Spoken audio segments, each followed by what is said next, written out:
Chapter 1. On my son's birthday, my husband invited his first love to our house to take him out.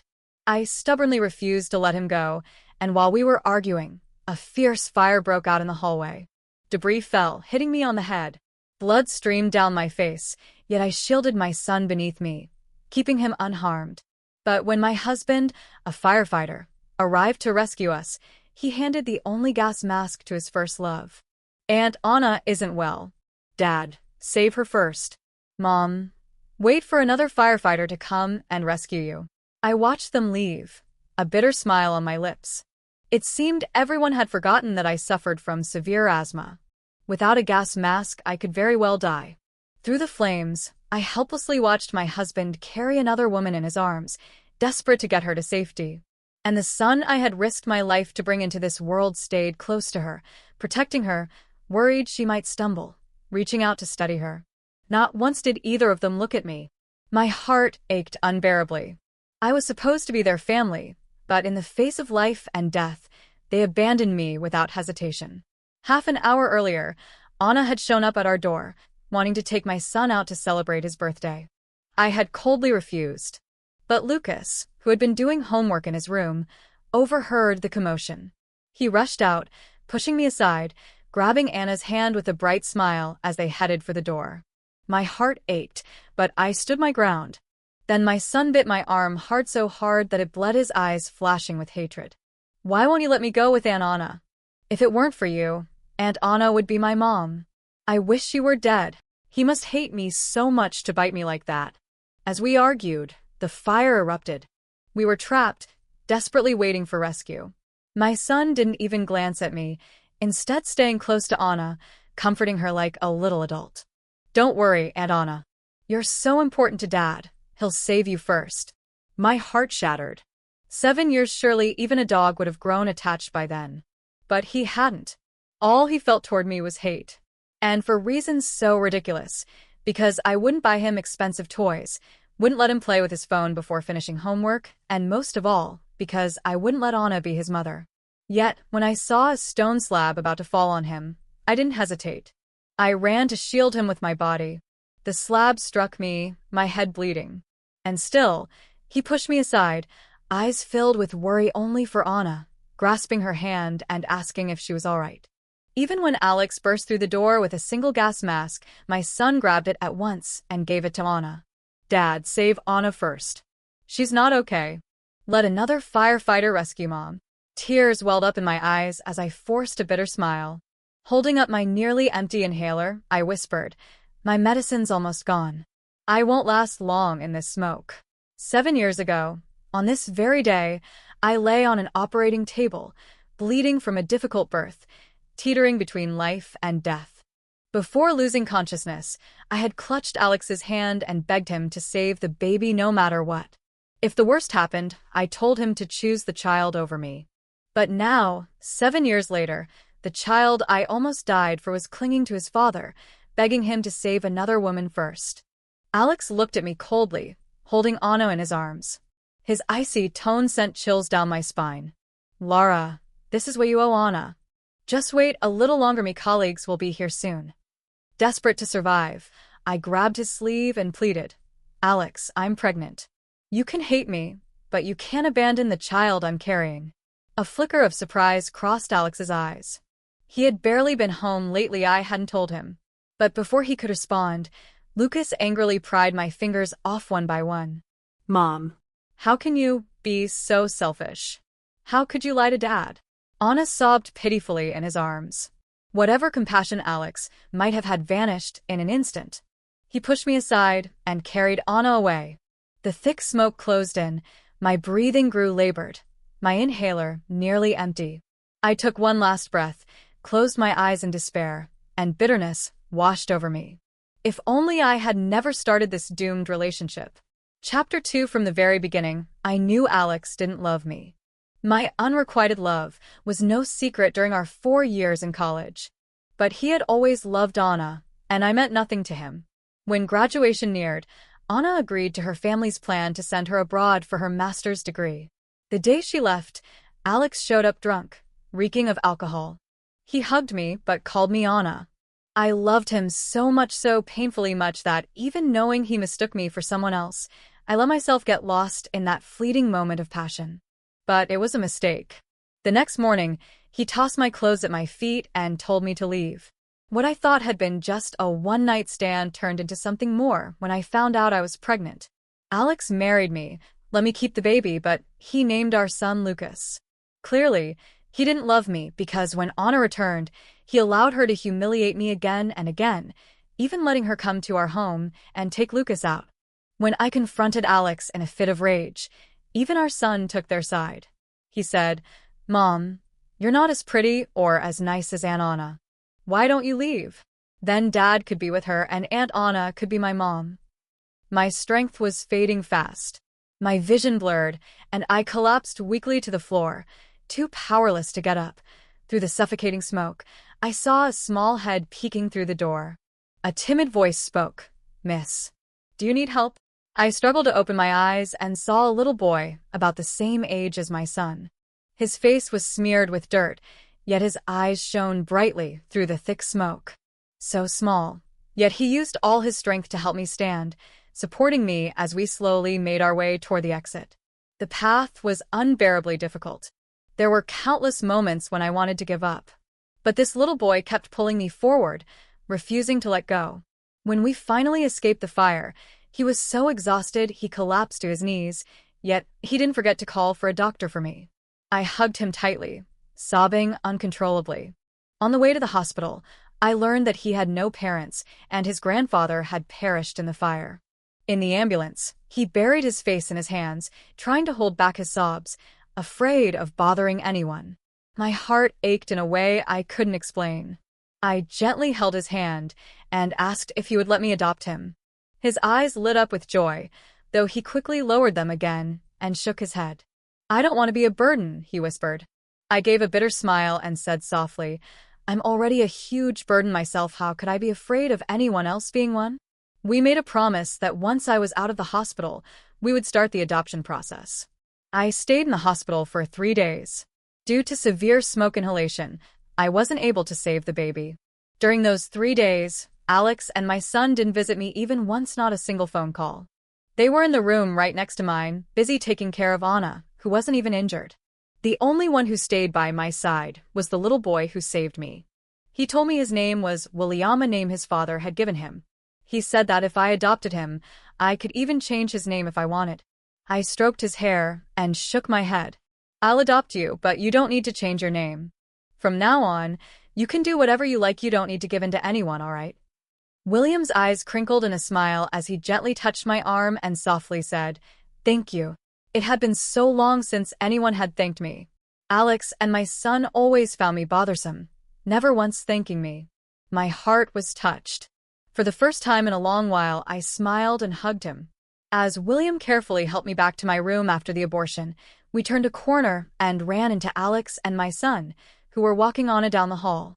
The three of them were chatting and laughing, looking more like a family than I ever had with them. I thought my heart would break, but strangely, I felt nothing. I simply walked quietly past them. It was Alex who couldn't help himself and called out to me. When I turned, I saw a flicker of concern in his eyes. "Laura, are you hurt?" I nearly laughed. "Of course not. I only had a severe asthma attack and nearly died in the smoke."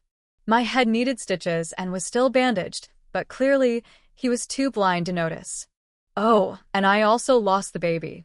But maybe that was a blessing, considering what kind of cold father and brother the child would have had." When I didn't respond, Alex's gaze slowly drifted to my stomach.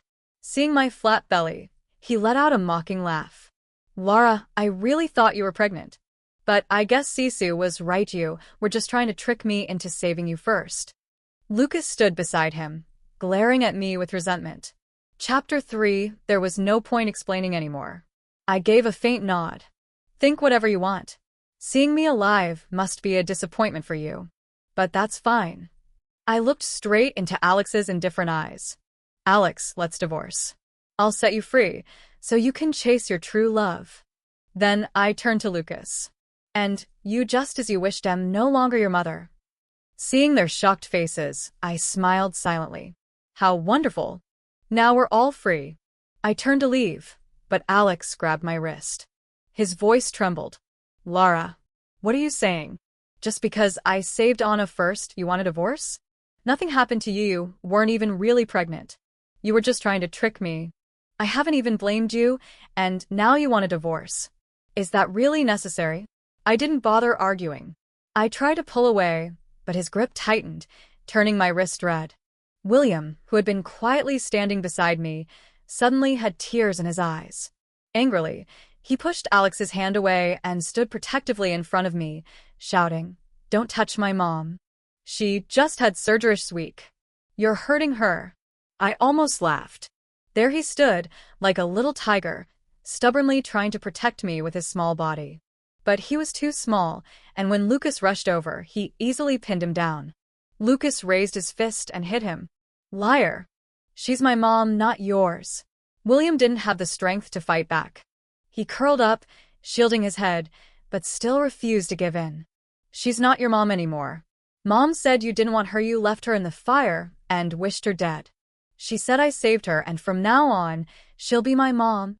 Lucas froze for a moment, eyes red. But when he looked down and saw the silver safety charm necklace around William's neck, his anger flared again. He ripped the necklace off, gripping it tightly in his fist, his little face flushed with rage. "This was my mom's show, dare you wear it?"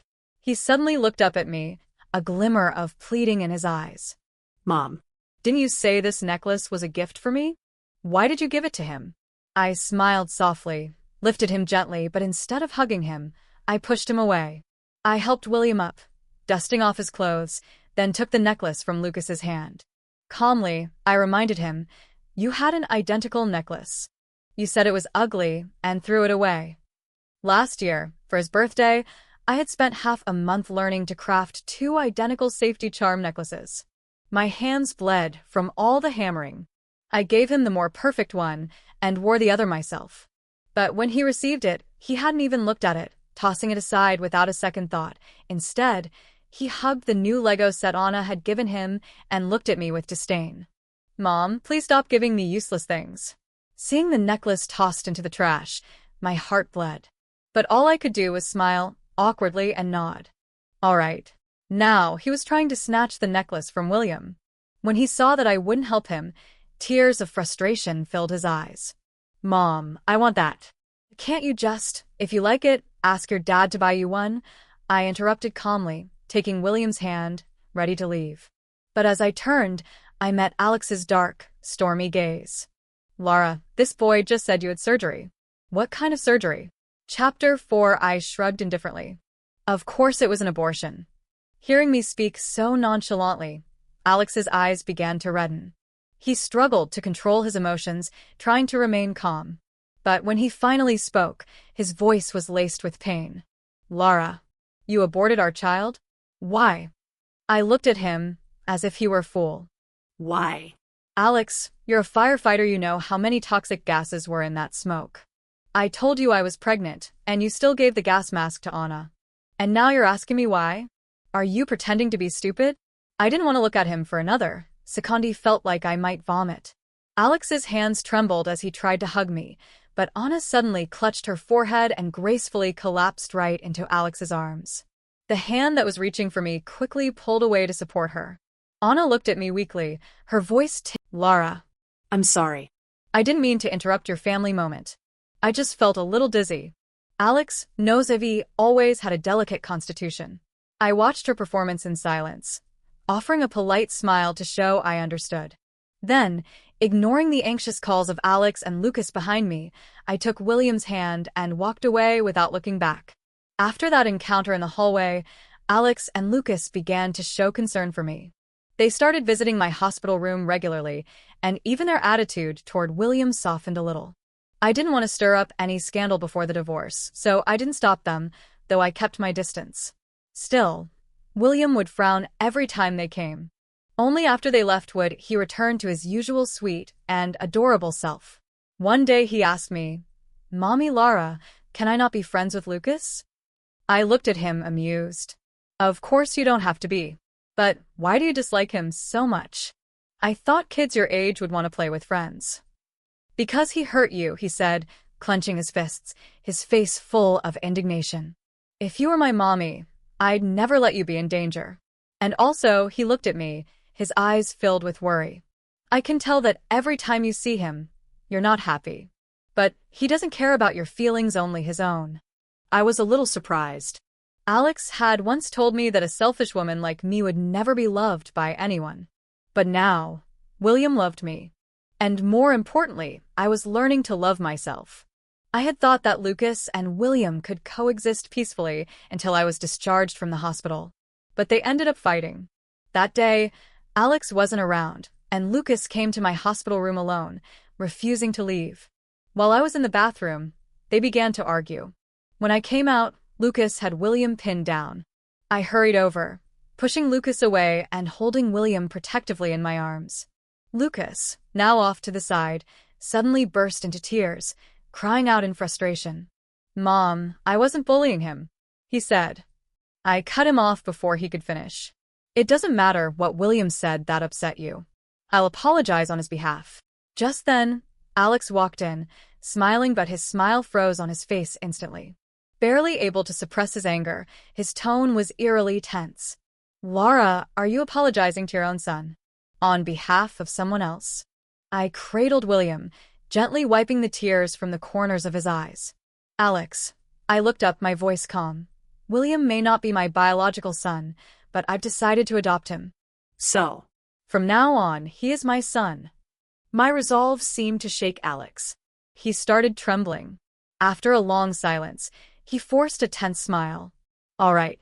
If you've decided to adopt him, then he is now our son. When you're discharged, we'll clear out the storage room at home so he can stay there. Laura, we're a family, should be together." Before he could finish, William lifted his head, his voice urgent, as if afraid he'd lose his chance. "I don't need a dad. I just want a mom." I laughed and ruffled his hair affectionately. "All right, just a mom, no dad." But when I looked up again, my smile disappeared. "Alex, once I'm discharged, let's finalize the divorce." Chapter 5. The normally calm and composed Alex began to panic. He tried to grab my hand, but I easily avoided him, caught nothing but air. It seemed he had never imagined the day would come when I would reject his touch. Disbelief was written all over his face. His voice trembled slightly, a sign of the anger he was desperately trying to suppress. "Laura, have you really thought this through? If we divorce, Lucas will stay with me. You won't be allowed to see him again." I lowered my gaze, my expression calm and unshaken. "That's fine. After all, once Anna becomes his mother, he won't want to see me anyway." What surprised me was that Lucas suddenly burst into tears and threw himself into my arms. "No, Mom. I just don't like being controlled. I don't want Anna to be my mom. After all, he was still my child." I hesitated for a long moment before finally hugging him.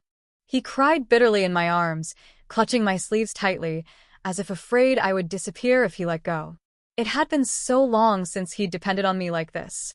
For a long time, he had refused to let me touch him, always saying, "Mom, I'm grown up now. Stop hugging me all the time, it's annoying." Yet then he'd turn around and snuggle up with Anna. It used to break my heart, but over time, I had grown numb, though I never stopped trying. After all, once upon a time, I was the person he loved the most. When he first started to speak, his very first word had been, "Mama." When he was learning to walk, he would stumble and fall into my arms. In those days, when Alex grew tired of me and preferred staying late at work rather than coming home, Lucas was my whole world. Back then, he would sweetly call me Mommy and tell me I was his favorite.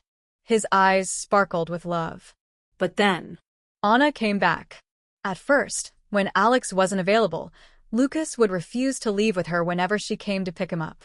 But after Anna brought him all the toys he had long dreamed of, things I couldn't afford began to change. And eventually, the love in his eyes when he looked at me disappeared. That was when I knew it was time to let go. Lucas was dragged away by Alex, still crying. In the past, seeing him shed even a single tear would tear my heart apart. But now I felt little. I even found his crying somewhat annoying. It wasn't that I didn't love him anymore, I just didn't want to keep giving so much of my heart.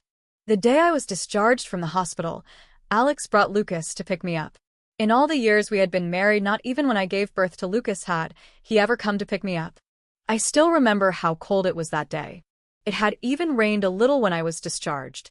I had cradled newborn Lucas in one arm and carried a bag of clothes in the other. I called Alex, asking if he could come get me. His voice on the phone had been filled with impatience. "Laura, don't you have legs? It's just a short walk. Why do you need someone to pick you up? You're being ridiculous."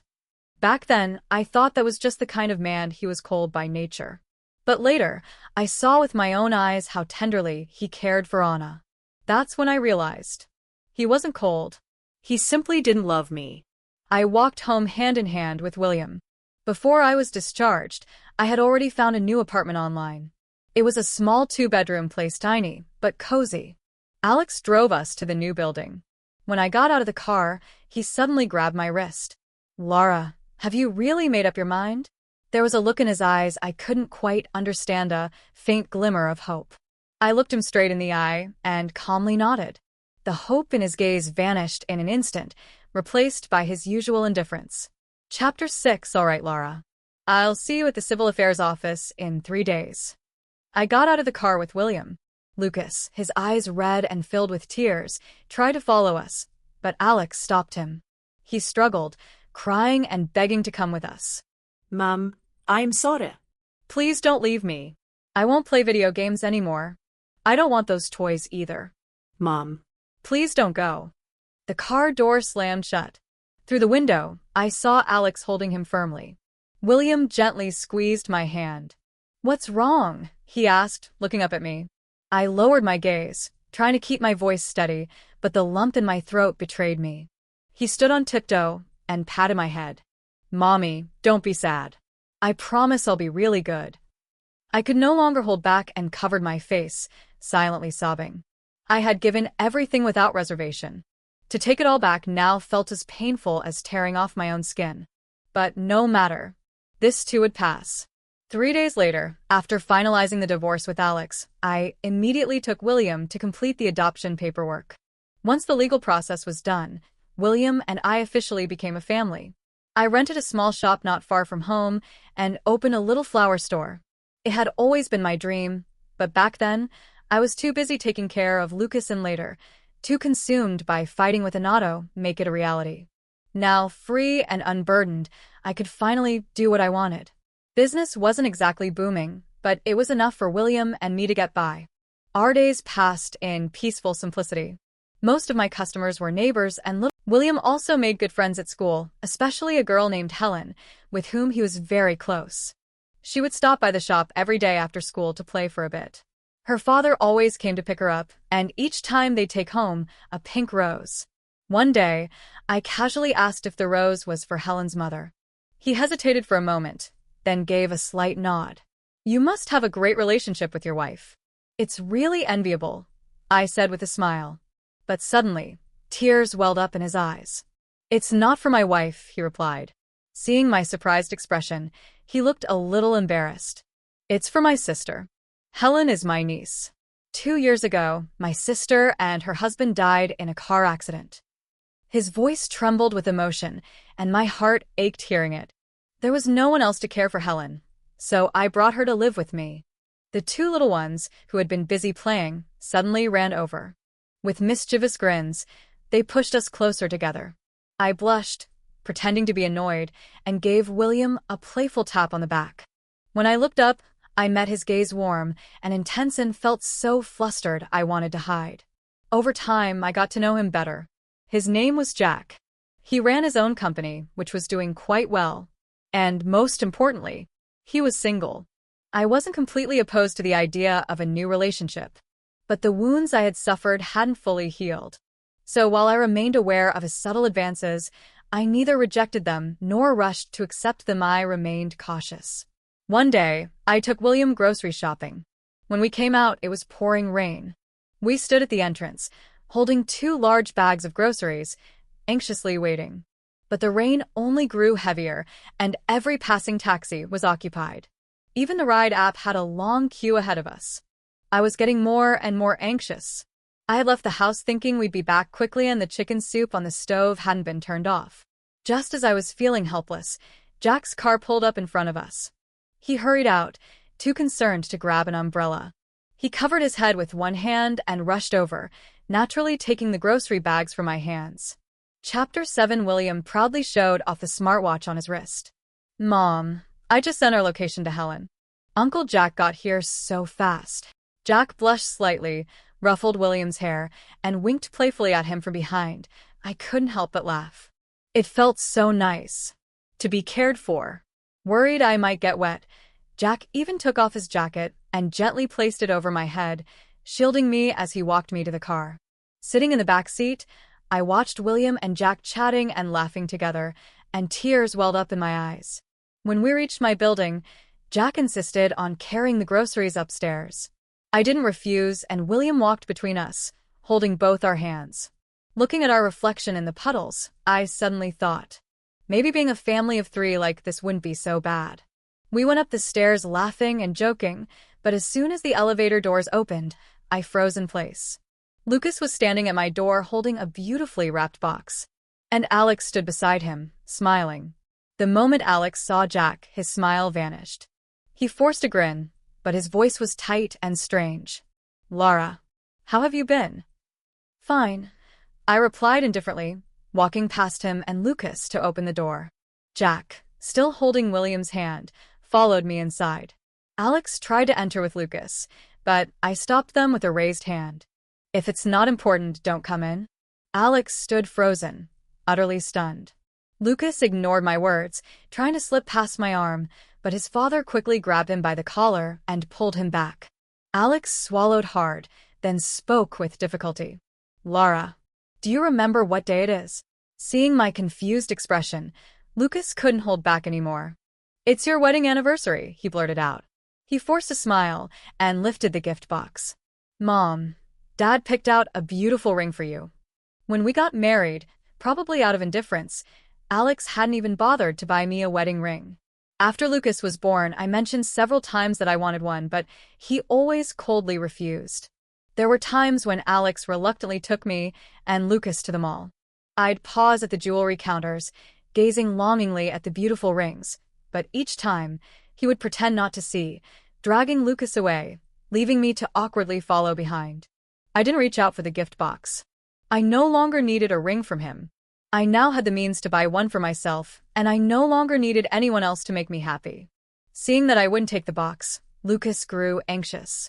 He opened it himself, pulling out a ridiculously beautiful diamond ring and shoving it into Alex's hand. Dad.